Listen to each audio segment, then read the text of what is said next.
My name is Andy Tidy and welcome to a one-off episode of Canal Hunter. It won't come as any great surprise to you to know that I belong to the Birmingham Canal Navigations Society. It's the society which has a particular passion and a care for the Birmingham Canal network. And if you fall in love with this mysterious industrial revolution age canal system, it's really well worth joining them. Well, during the coronavirus limitations, we haven't been able to meet face to face. And so, like so many clubs and societies, we have moved our activities online as far as we can. And that involves our presentations coming out in the form of Zoom meetings. Now, I'm sure you've all had lots of weird experiences of participating in meetings through a technology with which you are very unfamiliar. Well, that's no different for us. We've piloted a few regular presentations from among our membership, but Mike Anson, the chairman, thought, hey, it might be fun to learn a little bit more about what goes on into the making of the Canal Hunter series. And so I was dragooned in and said, Andy, could you possibly take part in something that looks a bit like a chat show, but we're going to do it over Zoom? And we don't quite know how this is going to work. Are you game? So I thought, well, yes, why not? Well, no sooner had we arranged the meeting than a lot of viewers from abroad got wind of the fact that there was going to be a Canal Hunter question and answer session. And they wanted to join in, but there were limitations on the numbers who could see it. So we thought, well, let's record it. So an intrepid trio comprising of myself, who's going to be doing the answers, Mike Anson, who was going to be asking the questions, and Bob Fox, who was handling the backroom technology. And we thought, let's record it and put it out as a video. And that's what we did. But it didn't go quite according to plan. It's true we didn't get the interlopers that we had at the previous meeting, which was good.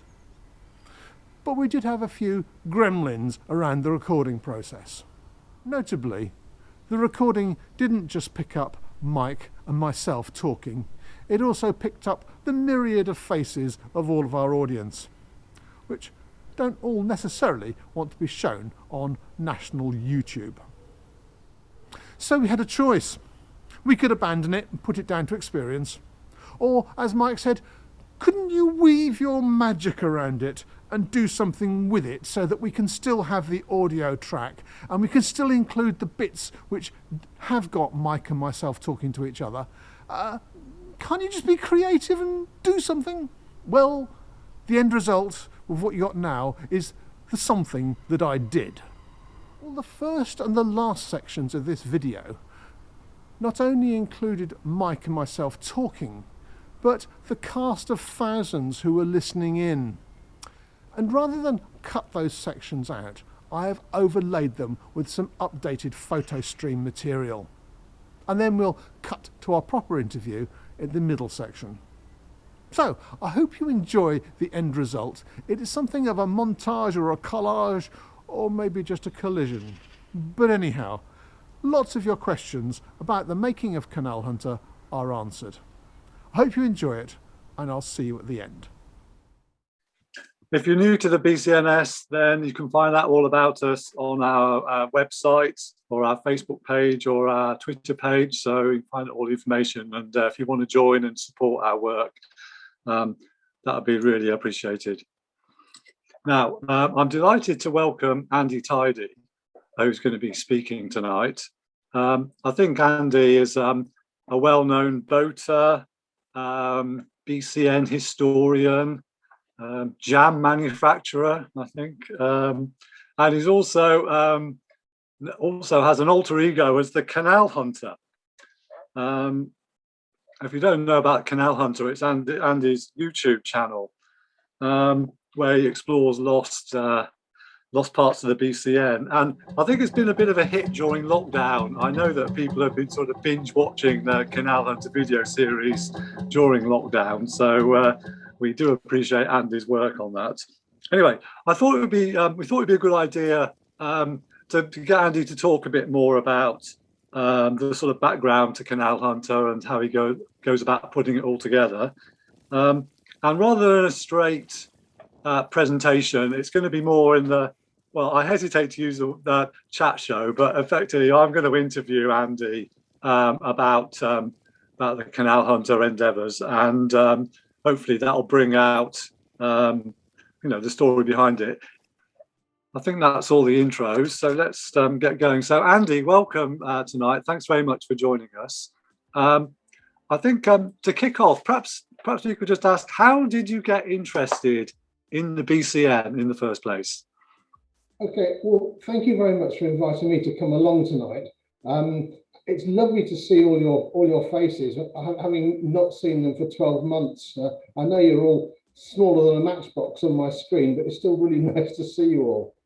I got involved in the BCN to start with when I was really, really young. My dad was an ardent canal enthusiast in the dark days of the late 60s and the early 70s. And his idea of a good time was to bring us all in these little tiny crappy fiberglass and plywood cruisers that used to be around in the days. And we used to hire them.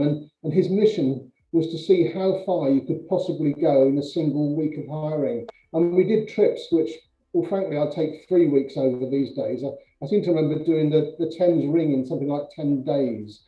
But we worked like crazy. But during the course of a lot of those, we crossed over the Birmingham Plateau, which obviously involved coming through the BCN. And the annoying thing is, because I was so young, all I can really remember is a sense of the atmosphere. I can't remember the details. So I could remember the smells and the filth of the oil on the garrison locks, the dead dogs and the hissing of the factories, but I couldn't remember the details. But that's where Hugh Potter's photos came in, and that'll I'll explain a bit about that later on. So that was my background, the old background to the BCN. And as I used to go across there as a 10-year-old, I used to dream that one day, if ever I lived in Birmingham or the area, I'd buy myself a narrowboat and I'd go and explore them properly. I never really thought that would happen, but then almost by chance, I ended up coming to Birmingham in 1989. I ended up living in Sutton Coldfield, working in the city centre. And so, of course, for years, I was driving around Birmingham and I kept seeing these fleeting little bits of canal. And I looked in the A to Z, but the A to Z is the worst way to look for the BCN because all you see are these little tiny segments, so they don't join up. So it came as a revelation when I wanted a hobby to do with my son, who was about 10 at the time. And we got an old double canoe and we started to explore the Worley Nessington. And basically we did the entire northern reaches of the BCN using the canoe. I did get in trouble once because someone once said to me which was my least favourite canal. And I said, well, it's the Walsall Canal, but when I went down there, I was stoned, and someone wrote in saying, I think it's terrible that you endorse someone taking drugs. Well, no, of course I wasn't stoned that way. I was stoned in the way that we all understand on the canals, but there you go. So that's my introduction to the BCN until finally I did get a boat and I explored it that way. Yeah, okay. I think lots of us have got similar experiences how we got hooked on our favourite system. So what about the idea for Canal Hunter? How did that all come about then? Okay, well, on the back of my exploration of the BCN, and I suppose over the course of my first 4 years of having a boat, one weekend each year, I'd come out with one of my friends and we'd spend 4 days doing a quarter of the BCN. And so over 4 years, we did it all. But of course, I got really curious about what was behind all of these blocked off bridge holes. So I started to wonder, and obviously in most cases it was just another basin, but it wasn't long before I came across Richard Chester Brown's The Other 60 Miles. And I started to thinking, well, back in 1970s, there was 70% of the built remains had gone, but 30% were still there. I wonder what's still here all these years later. So this was about 2010. So I started to go out and exploring it. I wasn't particularly interested in the history. I just wanted to know the lie of the land and see what was there. So I started it up and I documented it all in a blog called Captain Ahab's Watery Tales, which is another story of why, but that's irrelevant. But I set it up as a blog, and I started to do it. But then as the blog went on, I started to accumulate more and more old photos. So as I got all these photos, I thought, well, what do I do with them? I mean, I could try and write a book, but that isn't probably where I wanted to go. And then as I was approaching retirement, I came up with the idea of, wouldn't it be really interesting to go and revisit these old canals, do them on a video, and then try to tell the story of the history, and also to include as many of the archive photos as I possibly can. So it really was a bit of a retirement project. I know I'm far too young to be retired. Okay, so that's obviously sort of teased us up. So now we're going to see a little a clip from one of the videos. We did just test it beforehand, and there was a slight issue with the sound. So Andy's going to talk about it. But Andy, do you just want to just say a bit about what area of the BCN we're on before? Okay. Yeah. The bit I wanted to show you, if you haven't seen them, I think one thing we're going to say is that when you watch them real time on YouTube, they run smoother and they have an audio musical track running behind it. But I do my videos and I give the history, but the one I'm going to show you is much more just a segment of what I call the photo streams, where I take the photos of a route of canal and then I just link them together in sequence. And because if you know when you do documentary films, you can see how the picture comes in or comes out or pans across sideways. And by moving your way around the image, you can get this feeling of movement. So what I set out to do was to try to recreate the Cannock Extension Canal through from Hensford to the bit where it's now back in water or still in water at the A5. But the bit we're going to look at is basically Hensford Basin across to Rumour Hill Junction and then just around the corner going out towards Norton Keynes.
that's just a taste of what Canal Hunter in just putting the pictures together can do. Okay, yeah, it's fascinating. And of course, that section was notorious for subsidence, wasn't it? I mean, it was a pretty much constant battle to keep that section navigable, wasn't it? Yeah, in those photos, I didn't put anything in of the battle to keep the thing alive. It does highlight one of the problems of making these, because when I make the videos, I use the best of my knowledge at the time and the best of the images at the time. But what I've discovered is the best time to make a video is about 1 month after I've last released it, because everybody and their dog comes to me and gives me other snippets of information, which would have been fantastic to put inside the video if only I'd known at the time. And the same goes for photos, but it's just another reason to go back and do it all over again, isn't it? Yeah. Okay, so perhaps you could say, perhaps you could tell us a bit more about the process for making the videos. You know, how long do you spend ages doing research, and does it take a long time to film them and things like that? Or yes, it does. It's a labour of love, I have to say. I reckon, well, I wouldn't want to make more than one a week. If I were to say, this sounds a bit perverse, it takes me about half a day to do the research. Obviously, I go out and I'll consume half a day going out and doing the videoing. And it probably takes me another half a day to put together and make it into a video and upload it. So all that sounds like it takes a day and a half. But I suppose in reality, it probably takes about a day, because once I know that I'm doing a particular line of canal, or I've got a particular interest, and I know I'm doing it well in advance, as things come across, I see things that are interesting. I think, oh, that would be interesting in that episode. So I've got all sorts of files on my computer of all sorts of segments of film that I want to make in the future. And as I come across something that I think, oh, that's really fascinating, that would be a great story to put into it, I just drop it into the file. So by the time I get to it, I've actually got a huge database and a pool of information and images. I mean, my next one I'm itching to get out is to go up the Camp-Hill locks. I know that's heresy, it's not the BCN, but I think the DNA is the Camp-Hill locks still qualify. But I'm finishing off series 4, which is a different series to the ones I've done before, which was all about lost canals. People said, oh, Andy, can't we see some of the real canals, some of the ones that still exist? So I was having a chat with Malcolm Brain in the autumn. And I said to him, oh, I suppose all the canal from Grove went off to the power stations. He said, no, actually, most of it went to the east end of Birmingham. So I thought, oh, wouldn't it be interesting to do a video during lockdown when I can't go far, and I could make a video running all the way from Hensford, all the way out to the BSA factory down at Camp-Hill and beyond at Small Heath. So I thought, well, I'll put that together. That'll take me 4 episodes. Well, I'm on to my 10th episode because there's so much interest to put into it. So I'm waiting to try and make episode number 10